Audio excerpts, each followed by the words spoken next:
Welcome to the Influential Personal Brand Podcast. This is the place where we help mission-driven messengers just like you learn how to build and monetize your personal brand. My name is Rory Vaden, and I'm the co-founder of Brand Builders Group, a Hall of Fame speaker, and New York Times bestselling author. And this show is to help experts learn how to become more wealthy and well-known. I know you're going to love it. Thanks for being here. Let's get started. Hey, everybody, and welcome to the Influential Personal Brand Podcast. AJ Vaden here, and I'm so super excited to introduce you to a good friend today, but I'm equally as excited about this conversation. So before you decide whether or not this is the episode for you, let me tell you why you probably want to stick around no matter where you're at in terms of building your business and building your personal brand, because today we're going to talk about the process of writing a book. And you might be in that process right now, or you dream of being in that process, or maybe you just left this process thinking, I'll never do that again. And if you're feeling that way, it's probably because you went out of order. And today we're going to just break it down into when should you start writing your book? What does it look like? How do you publish? What are the options for publishing? What makes a good writer? And how do you systematically do that? And if you know this about yourself and that you're not a quote unquote good writer, which is your opinion only, what are the other options out there for you? Right? Because there are other options to help you get your message out into the world and your voice be heard. And that's what we're going to talk about today with my good friend, Bill Blankschaen from StoryBuilders. And so before I formally pass it over to him to share all of his expertise and his knowledge, I'm going to give you just a little bit of a formal bio because it's worth it, right? So Bill is the founder and chief story architect of StoryBuilders, which is the coolest company that we get to be affiliated with as well at Brand Builders Group. And Bill is actually helping Rory and I architect our next book for Brand Builders Group. So I can speak personally when I talk about how awesome him and his team is. But he is a New York Times bestselling writer. They have worked with very well-known people like the Jon Maxwell team, Kevin Harrington, Lewis Howes, Michael Hyatt, as well as us, and not as well known as those other people, but entrepreneurs, corporate leaders, influencers, consultants, political figures, the list goes on. And I share that because writing a book is not for someone who just is a influencer. And if you can't see me, I'm doing bunny quotes right now, or just someone who is famous. It is for anyone who has a message that deserves to be heard. And that's what we're going to talk about right now. So Bill, welcome to the show. Well, thank you, AJ. My goodness, I'm so excited to be here. You and Rory are some of my favorite people, and we're talking about storytelling. I mean, what could be better than this? So I'm excited to be here. Yes. Well, the first thing I want to talk about and help our audience get to know you a little bit is, how did you get into this? Like, how did you get into the business of writing books for other people and helping get their stories out there? Well, it's a great question, and I'm gonna go in the Wayback Machine here to my early days. Even, I think a lot of us have these dreams inside of us when we're children, and we kind of have a sense of what we really are good at, what we love to do. And then somewhere along the way, we kind of lose our focus. We find other dreams. We end up with what Stephen Pressfield calls our shadow calling, right? We're doing something that's kind of similar, but not exactly what we're really called to do. And I ended up I've always had a love for storytelling, right? So I majored in English and history, right? Stories and how to tell them. But I ended up going into education and helping start a private school and leading that for a dozen years. And what I was really doing was helping other people learn how to write well and learn how to tell stories well. And that's really what that was about, and learning a lot about leadership along the way. But it wasn't until probably about 13 years ago now that I just had this stirring within me. I felt like there was more that I was supposed to be doing on a wider scale in and around telling stories. And so I stepped out from the school. We had 6 kids, stepped out from the school, went a year with no income as we navigated that place. But I've never worked harder in my life than during that year, actually, when we were going through that. And really just becoming a student of story, a student of storytelling, a student of writing, of publishing, of this whole process that you mentioned. And then navigating those, turns over the years, building what became StoryBuilders, really one relationship at a time is how it happened, right? And that's something I know you and Rory talk about a lot, right? The power of your reputation, which is about your relationships that you have. And so that's really how it came to be, just me following my passions and my skills and where those came together at a place where there was a need, where people who had great messages, great ideas, they just struggled to tell them well for a lot of reasons. And I found I could come alongside and really help them to do that in an exceptional way, build a team around it, to really truly tell stories that make the world a better place. I think one of the things that I'm so curious about always, because we have so many people who are in our community and who listen to this podcast that are trying to figure out that next thing they're going to do. And what I always love asking people is, how'd you get that first client? Right? So you're transitioning out of something seemingly different, although lots of connectedness. But how did you pick up that very first client that's like, yeah, Bill, I know you've never done this before, but I'm going to trust you to get this book out into the world. Sure, sure. Well, I think one of the first ones that we had actually was Jon Maxwell and working with his company.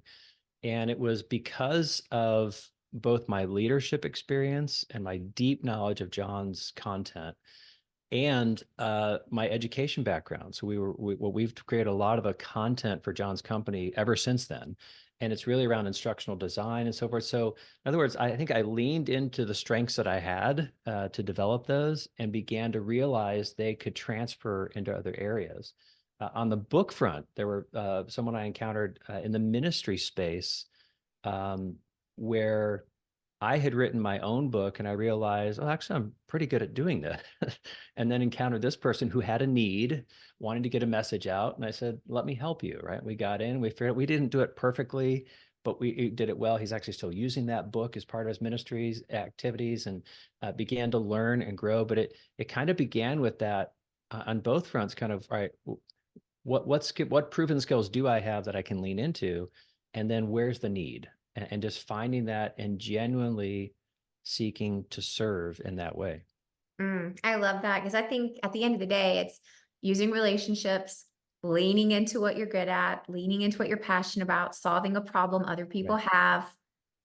It's not rocket Yeah, science. right. And if I can add, now that you mentioned that, that reminds me, I can point back to one instance in particular when I was still running the school that I can trace just about every connection I have today, even my connection with you and Rory. I can connect back to this one project that I tackled on the side. I didn't get paid a dime for it. It was a passion project. I had worked with a book in the school and developed the curriculum around it and so forth. And I encountered the author and I pitched him on the idea, hey, I really believe in your message. I'd be willing to do this to help republish the book with this included and so forth and really make it even more useful, just to be of help. And so, I worked late at night, put in all the extra hours.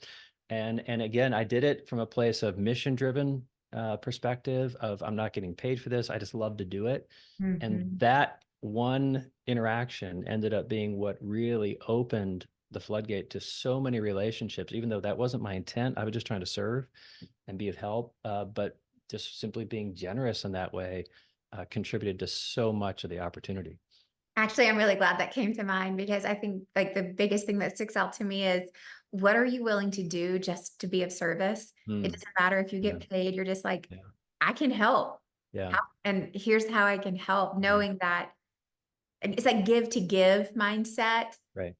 Versus a give to get. And I love that. And I think that's very representative of what we're trying to be about and getting these messages out into the world. And so you guys have been doing this for a long time and you've helped get a lot of books out there and a lot of messages into the pages of those books.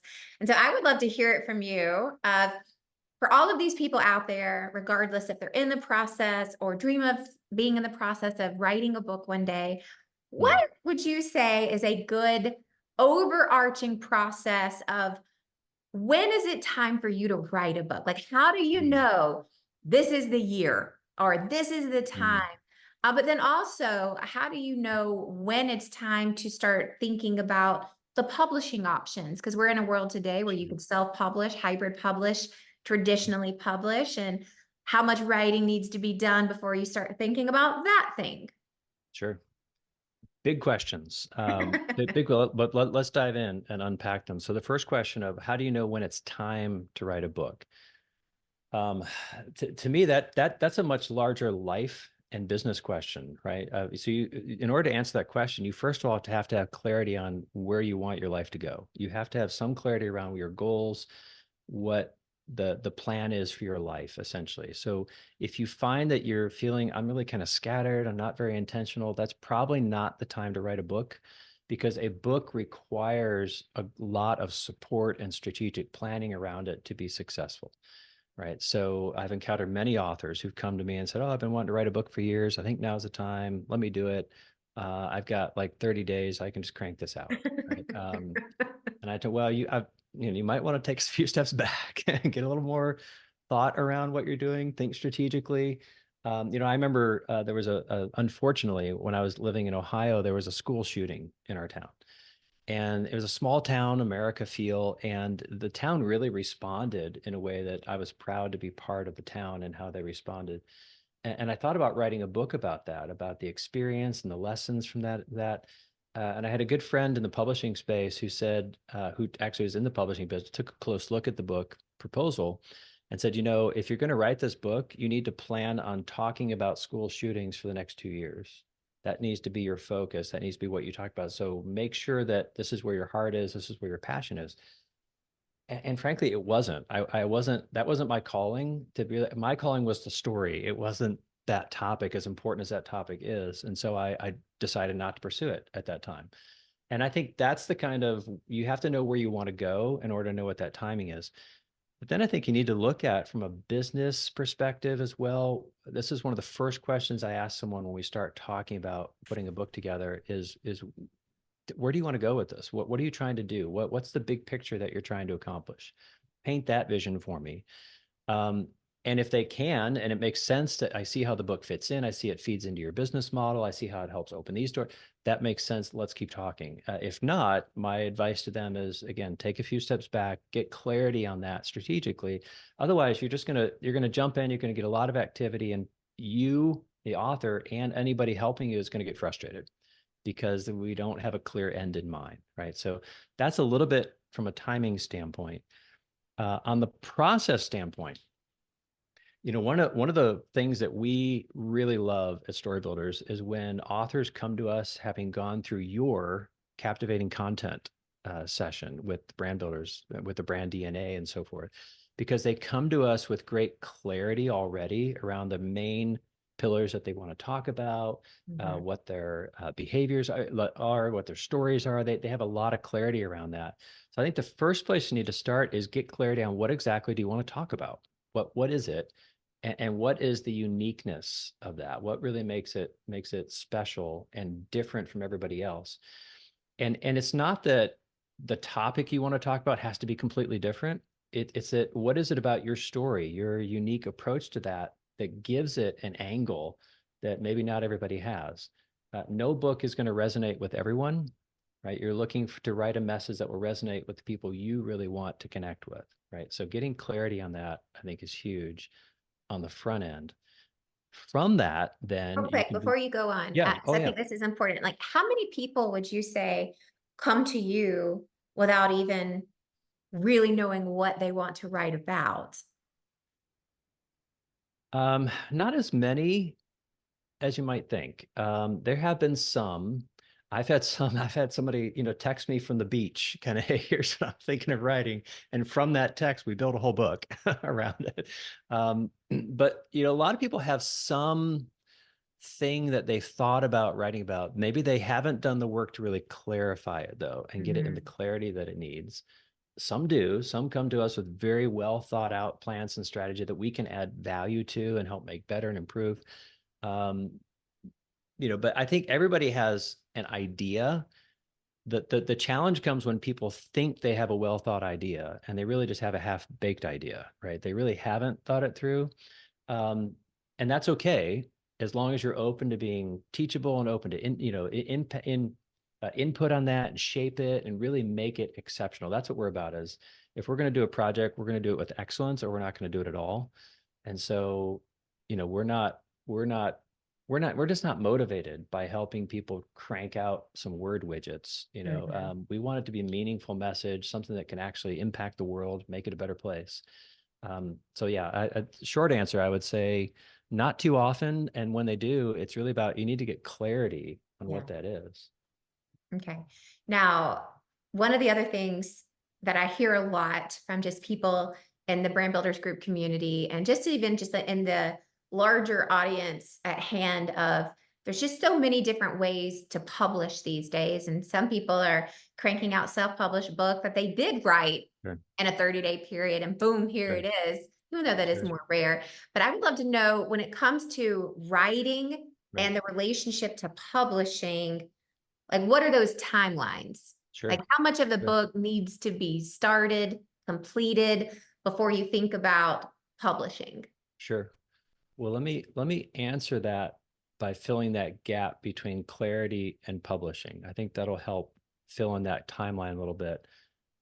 Because yes, there are people out there who said, "Oh, I did my book in 30 days," and you usually can tell that it was done in 30 days, quite candidly. But even if you can't, my response is, well, imagine how good it could have been if you had brought expertise to the table, if you'd really thought it through. Ideas need time to percolate, right? They need time to develop and grow to really be maximized and unique. So that process, once you get clarity, you need to build a story structure for the book, a framework for the book of what, as you guys use the term, pillar points. So what is that structure going to be? And then, we use what we call the storytelling structure method. It's a 5-point process that really walks people through. It's just proven storytelling structure that has been used for millennia in the human race, right? And we follow that 5-point process both to build the book itself, the framework, and then each chapter, each component. We componentize it, essentially, break it down into small pieces that you can then write. If the author's writing themselves and we're coaching them, they go through that process. If we're doing the writing for and with them, we go through that process. And typically, I think, a lot of authors make the mistake of thinking, I have to have the publisher nailed down before I can do anything. I have to begin with the end in mind. And that's good advice, to begin with the end in mind. But you can't really decide your publishing path until you have a really good sense of where the book is going. Is it going to be worth reading? What's going to be the best publishing path, right? So typically, you can get started on the writing process and developing that. I always suggest working with someone to really make it sparkle, really make it awesome. But about midway through that process is where you can turn and look at, all right, what are my best publishing paths? I'm about 30, 40%, 50% through the book. Let me start doing that. Maybe that's a proposal to shop it to traditional publishers. Maybe that's a hybrid imprint like Mission Driven Press and things like that. Maybe you're going a different hybrid route. There's all kinds of factors that affect all of those things, kind of what you're doing, what you want to accomplish. But you need to know what the book is going to be. Otherwise, you're going to publishers and saying, hey, I have a little bit of an idea. Do you buy it? Do you want to be part of it? None of us would do that. If someone came to us and said, hey, I've got a car, I got the idea of a car, I'd like to sell it to you, right now, and then I'll put it together later. They need to know at least what's the blueprint? How's the book coming? Is there actually going to be a book? What's the substantive? Is it a fit for us? To give some of that kind of timing. That's interesting, because being in this world for such a long time, we have such a personal experience with, we've done the traditional routes, right? We're now hybrid publishers ourselves. Sure. And then we just have tons and tons of friends who've gone the, self-publishing route. And what I have found is there's no necessary right nor wrong. It has everything to do with, what are you trying to accomplish with this book, right? What's the purpose of it, in addition to getting the message out in the world? But how you get that message out into the world means a lot in terms of someone actually reading the book, which is goal and intent. Usually it's like, I want someone to read the book. And one of the things that I had found, when we went the traditional route, now, although this was almost 10 years ago when we shopped our last book to a traditional publisher, but it's like, you got to have at least a few sample chapters. We had to have all of the book outlined. All of the chapters had to have titles. And we didn't have just one chapter, it was a few chapters. And so we're talking 30, like what you said, 30% Yeah. plus of the book was Yeah. written and the outline was complete.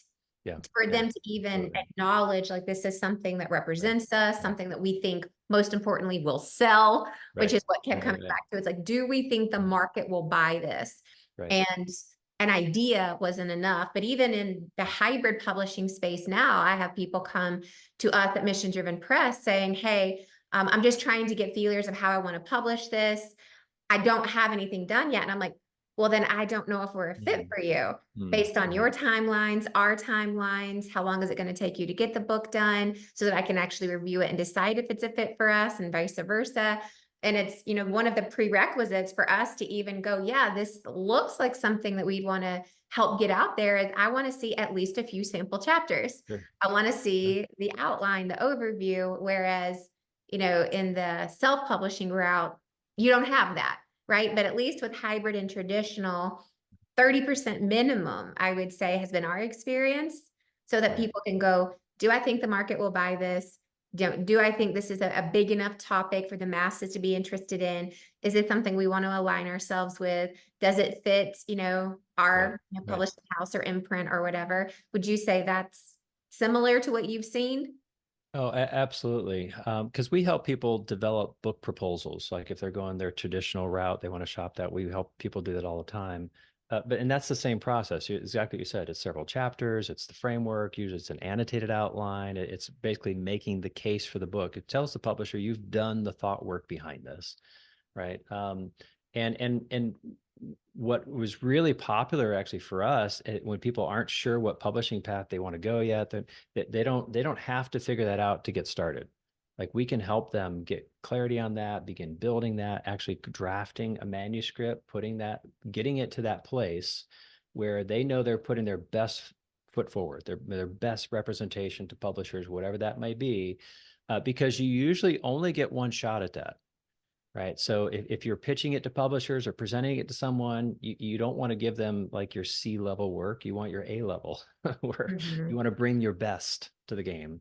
And that's where we really excel, is helping to shape that best into something that publishers then get excited about. And regardless of that publishing spectrum, where you are and where you end up on that publishing spectrum, there's pros and cons to all of it. And we're like publishing ambivalent. We really passionately want what's best for the author we're working with. That at the end of the day, that's all that matters. And so that's where we try to work from to build out that story. Yeah, well, I think that's a great transition into talking about making sure that what you put forth is excellent and Yes. making sure it's the best of what you have, not an idea of what might be the best of what you have. So, Right. high level, what makes a great writer? Yeah. I think the first thing that makes a great is it sounds too simple, but if someone is actually going to be a writer, they've got to put their butt in the chair and do the work, right? They've got to show up and write. And so a lot of people have this perception that they are a writer, or they could be a writer if they wanted to, they just never do it. Right. And candidly, that was me for a long time. I talked about myself as being a writer when I was younger, and I always told her, oh, I'm a writer, but I wasn't actually writing anything. And so a writer who's not writing isn't actually a writer, right? They could be, but they aren't. And so actually doing the work, first of all, you have to do the work. You have to actually do the writing. So just showing up every day. I think the second thing is to understand that writing is a process. And many people think that the first draft of what they do is writing, but it's not. That's just the beginning of the writing process, right? So good writing becomes great writing through editing. So simply putting something on a page, that just gives you raw material to work with that you can then evaluate, you can edit, you can cut a lot of stuff. If you're a good writer, a lot of what you write will get cut and left on the editing room floor. Even though it's really good, it just doesn't fit. Right. And so it's that level of work of, I can often tell when a book has just been like first run, maybe review it a little bit, and I'm done. It lacks depth often. It lacks detail. It lacks clarity. It doesn't get to the point in a powerful way. It kind of rambles a little bit here and there. So thinking about that. A third thing I would say too is understand that writing is a unique medium.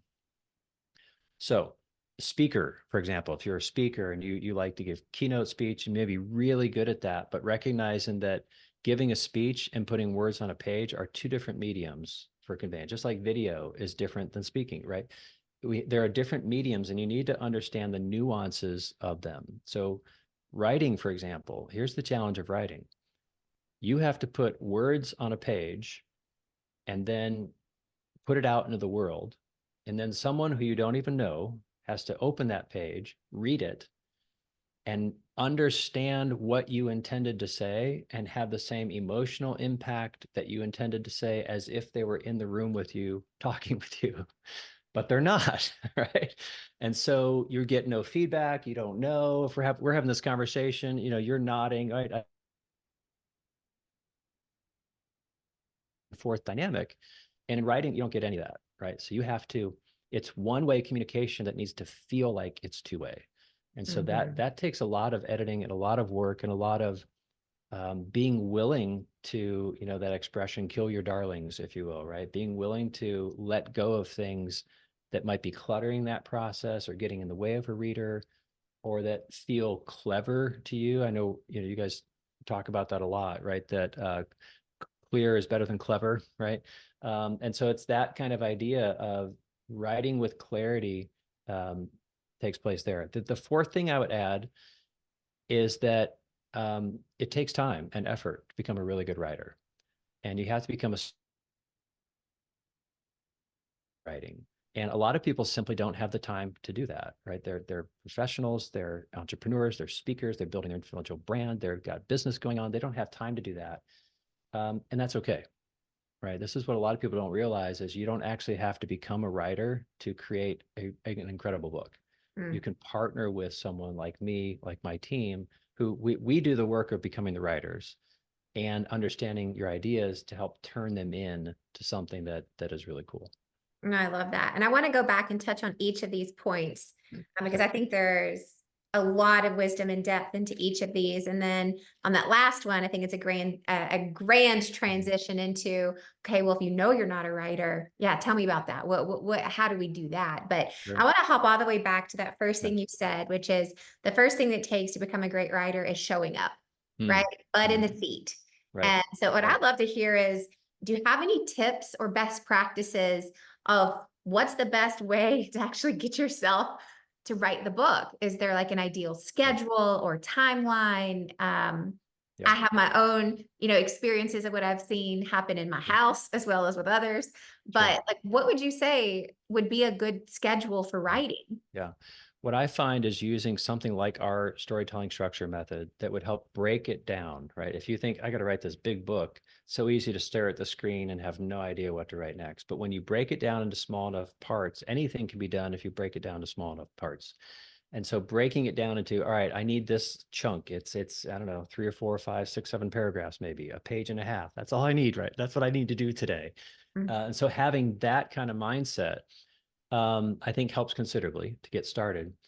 The other thing that I want to really push back on is this myth of writer's block. People talk about it as if it's a real thing. And I just don't believe that's true. Having written so much and all this, what I find is that writer's block isn't really a thing, provided we are simply willing to do it messy, right? That's something you guys talk about at Brand Builders also, right? Just do it messy. And so when you have it broken down into small enough pieces, then it's all right, where does it feel right for me to begin? Where do I have clarity within this? Well, I have this one statement I want to make. Start with that statement. And then give yourself as a writer the freedom to go wherever that takes you. And when we think about creating and editing, we're talking about two different sides of the brain. And so you have to give your creative side freedom to say, this is a creative session. I'm not editing. I'm not perfecting. I'm not polishing. I'm just allowing myself to get out what's in my heart and head, and approach that session with that in mind of this. I'm this is going to be messy. It's not going to be perfect. It's first draft, and that's okay. There'll be another time that I'll come back and I'll switch to the other side of my brain and do the editing and bring the critical eye and apply that. But for this session, it's going to be about creativity. I'm going to have it, wherever I do have clarity, I'm going to push forward. I'm going to start putting words on a page, even if they don't even make a lot of sense to me. I'm just going to do it because motion creates momentum, right? So going through that process allows you to do that and not get hung up on this, idea of writer's block. And then we grab that as an excuse. Well, I can't write because I have writer's block, air quotes, right? Whatever that means. And I've just found, put it on the page, be creative, get in the right mindset, and let it flow. I love that because I think that comes back to if you have a robust outline and you have clarity on what you're writing about, there isn't, I don't know what to do today. I have writer's block. Right. It's like, no, we've already done that work. We know Right. exactly what we're writing about. We know the pillars, we know the points, we know the stories. Right. So what I hear you saying is that if people, quote unquote, struggle with writer's block, it's probably due to a lack of clarity of what they're writing about, and they haven't done the strategy work and the larger picture work in order to do the, hey, I need to do this one chapter, or I need to, do X, Y, and Z. Exactly. And if, for instance, if we apply our storytelling structure method to a 12 chapter book, I can pretty much right now, without knowing anything about the book, know that you pretty much have at least 60 subcomponents that you need to build out. It's actually a little more than that, and some of it can shift and change, and there's nuance to all of it, but it's pretty much what it is. And then once you know what those pieces are, you can schedule those. This is my creative time to work on that. It's probably going to take X amount of time. And then you get to know, give yourself the freedom. If you're doing the writing yourself, give yourself the freedom to get to know how you work best. Right. Yeah. There are no two writers are alike. I think of famous writers who, might be approached it one way, others approach another. No two writers are alike. So don't think that, oh, I have to be like Bill, or I have to be like Ernest Hemingway, or I have to be whoever, right? No, you define your own style and what works best for you. Yeah, I love that, and it's interesting because I've had the privilege to watch my husband go through the process of writing 2 books. And as we're heading into the process of writing our signature book for Brain Builders Group, it's been really interesting of going how he does it and how I do it could not be more completely different on this planet. Like his whole thing is, I got to block 2 weeks and I just got to get it done, and it's like, it just all has to happen at once. Right. And he's like, I need all 80 hours, nothing on the schedule. And it's like, I couldn't be more different. And I'm like, oh, that's a luxury that not all of us possess. And so if you've got all these other things, not that he has lots of extra time, but it's just, again, it's like, hey, I can break it down into chunks, and it doesn't have to happen in a certain time frame. I just have to go, these are the chunks, and this is where I fit it in, and it'll get done when it gets done. But when it gets done, it'll be right. Right. Yeah, I love that. There's no single right way to do it. It's just there's wisdom and guidelines that can help you get there faster and better. I love that. That's what it's about. It's flexible, right? All right. Second thing, and I loved what you said, and I just wanted to call back out. And this is something that we say a lot at Brain Builders Group, so no one take offense to this, but there are no great writers, only great editors, right? It's like, when we write, if you do it, if you do it often and you do it well, it's like, you're verbose. There's too much, and it's all over the place. And that's what a great editor does, is it makes it more succinct and clear. And that's not necessarily the writer's job. The writer's job is to get it all out. The editor's job is to tighten it up, clean it up, and bring it together. And I think that's just a great reminder to everyone. It's like, you don't have to be a great writer. You just need great editing. Absolutely. I totally agree with that. And the writer and the editor can be the same person, provided they realize they need to switch the sides of their brain and their focus of what they're doing, right? Because I do both, but you have to approach it intentionally. I'm here to edit. That's why I'm here. I'm not here to write. I'm here to edit. Although I think you could switch out that word writer and put a definition next to it and just put editor. Yeah. Right? Because that's really what it is. You don't get to greatness by accident. And I think there's a lot of lessons for life in this as well. If we approach life like we do writing, the key to great writing is ruthless editing. Well, the key to great living is also ruthless editing, right? The ability to know, hey, this is our objective. This is what I'm trying to accomplish. And so because of that, I'm going to cut that out. I'm going to cut that out. I'm going to cut that out. So these things in my life can flourish, right? And giving space for those ideas to take place, and not trying to do so much that, I think of what the analogy you and Rory use about Sheehan's wall, right? That in order to get out of obscurity and to become well known, you have to get focused and punch through that wall. It applies to larger vision of life, right? In order to live the life you truly want, I like to say, live a story worth telling. Like, you have to get clear on what you do want, focus, so you can punch through that resistance and enjoy what you're seeking on the other side. Yeah, so true. Okay, third thing is just the process of getting words on a page. And so I was curious, I've just got two quick things here that I jotted down is, what's your take on the trend of people just audio? They're audioing, is that a thing? I'm making it a thing. Audioing their book, right? Doing everything voice, Right. and then having it transcribed and edited from there. Sure. And then also, what's your take on using AI? Oh, great question. Great question. Yeah. First of all, on the transcript side, we don't do that. And again, it goes back to the medium conversation, right? A speaker is going to speak things one way, and that's fine in a conversation, but it doesn't necessarily translate into the written word. And so there are services out there that will say, they actually tout the fact that, you just answer these questions, we take your answers, we make sure they're grammatically correct, and boom, you got a book. It's magic. The problem is, first of all, it hasn't gone through the filter of translating into that medium. Secondly, the ideas, any one of us all by ourselves only has certain ideas and only has a certain perspective. And so when you bring in other voices into that process who can bring fresh insights, strategically raise the value of that perspective and cause you to realize other things. We have one gentleman, incredible business consultant. We've written several books with him. And what he has said, when I come into a book project, I have a good idea of what I want to say. But by the time I leave, that book has been improved so dramatically because of the ideas that we've developed through that process. I could never have gotten there on my own. And so that's what we live for. That's the value of what we do. So this kind of out of the box plan, if that's a fit for you, great. Our focus is more, does it actually serve your audience, or is it more about easy for you? And if you're here to serve, then you got to make sure that book is really strategically powerful. So that's that one question. On the AI front, it is like, it's not even the Wild West yet. It's even messier than the Wild West on the AI front with books and so forth. Obviously, there's a lot of legal stuff going on. One of the things that's becoming evident is that if you create a book using AI, you actually don't own the copyright on that book. You don't own the content.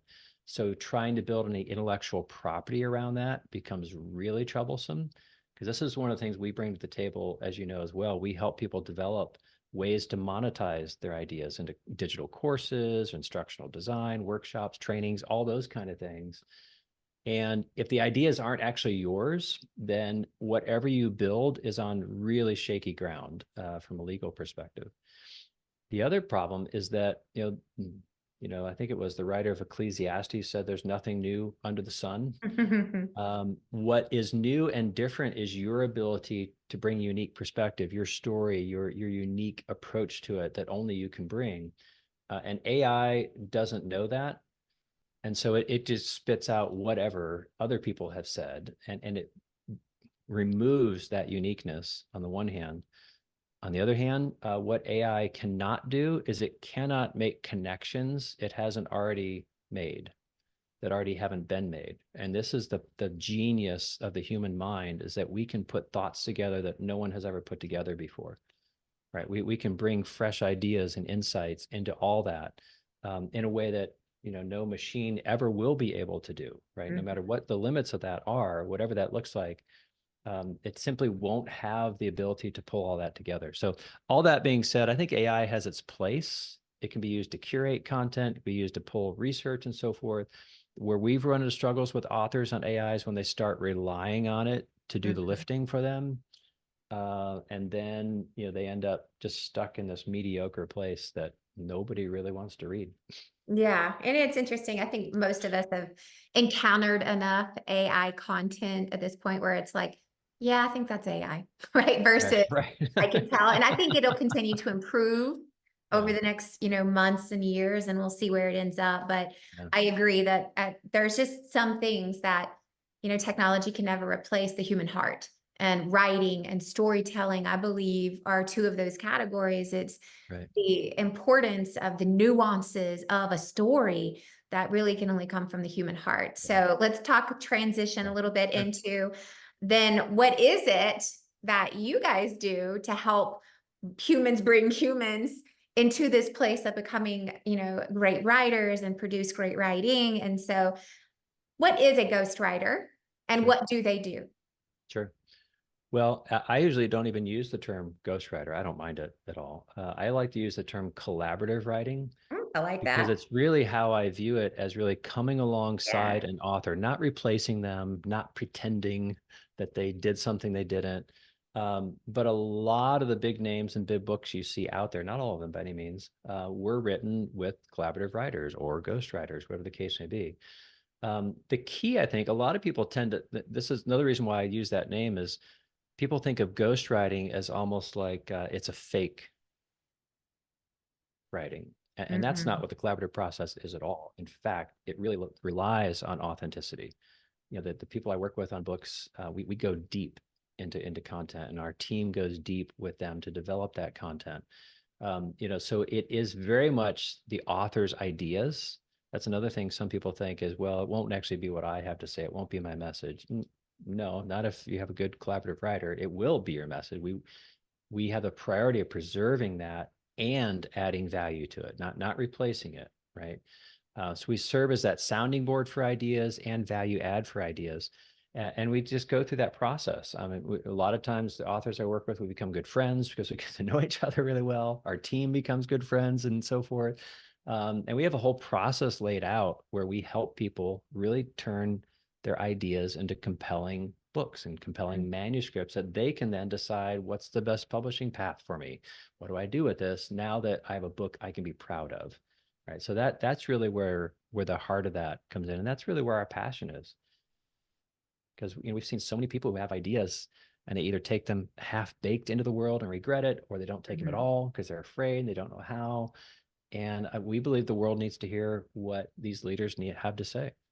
It's interesting because I liken what you just said to something that I also experience when the red light on the camera goes on, because we do so much video work. Sure. And what I've noticed that even with our team at Brand Builders Group, they will have the most amazing ideas and eloquent conversation and wisdom. And then I'm like, we got to get that on camera. And as soon as we put the camera in front of them and that red light comes on, it's like, wah, wah. I'm like, what just happened? Like just repeat what you just said. And they're like, what did I say?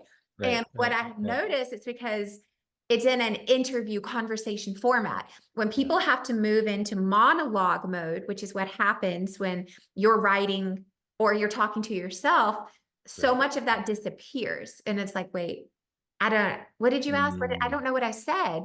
And it's because what came to them was in the form of the question. And so what I see that you do so well is it's helping the writer get into dialogue mode, in conversation mode, because you're asking the questions that help them get to the root of the story or the point or what they're trying to share. Where when you're just looking at a camera screen, it's like, what was that? Or you start questioning yourself, like, wait, is this really good? And what you have an hour to write, and you're like, yeah, it all sucked. And it's like, says who? And it's because you don't have that dialogue and conversation. And so to hear you use the term collaborative writing makes a lot of sense, because it's that dialogue, it's that conversation that allows the author, the content creator to flow more naturally, which is how it would in real conversation versus putting words on a page or talking to a blank screen. I completely agree. Again, pushing back against that myth that people think I have to do it myself or it's not my ideas.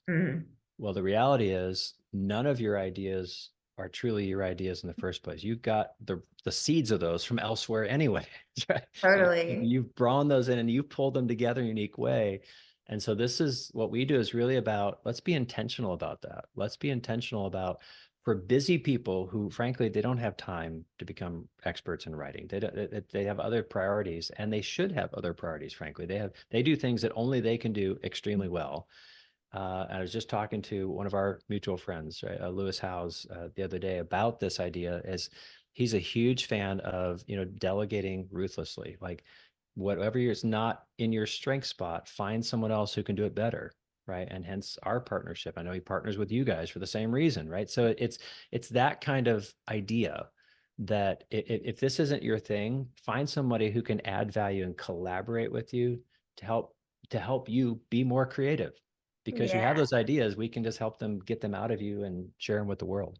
And it doesn't matter who you are and at what level, everybody still needs coaching, right? The best athletes in the Absolutely. world still have coaches. The best Absolutely. anything in the world Absolutely. are seeking never and constant Yeah. improvement. So I think that's back to the process. We all need a coach in something in our lives. And if you're going through Right. this process, that's a lot of what it is. It's collaborative writing Right. via coaching, Right. questions, and making time and having accountability to the time, which we all need that too. So, Bill, if people want to learn more about Story Builders, where should they go?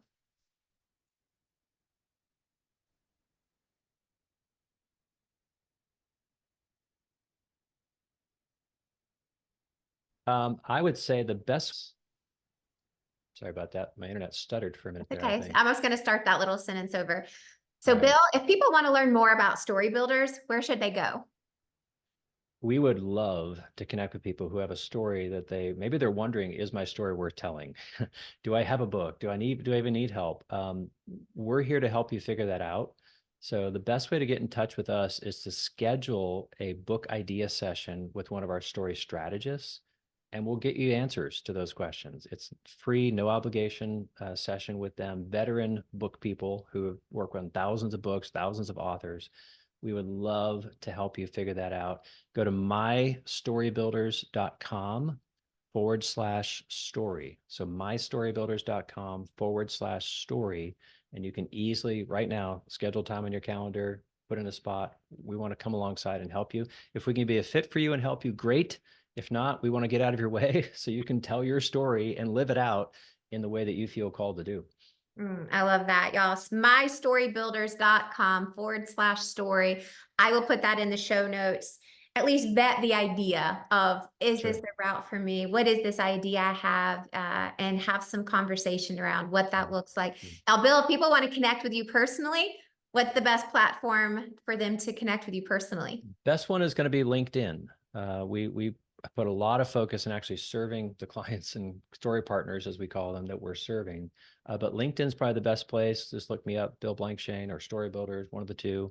Or schedule some time with a story strategist and say, hey, I'd really like to talk to Bill. I've got a project. I'd like to explore what it would look like to have him help me personally or anything like that.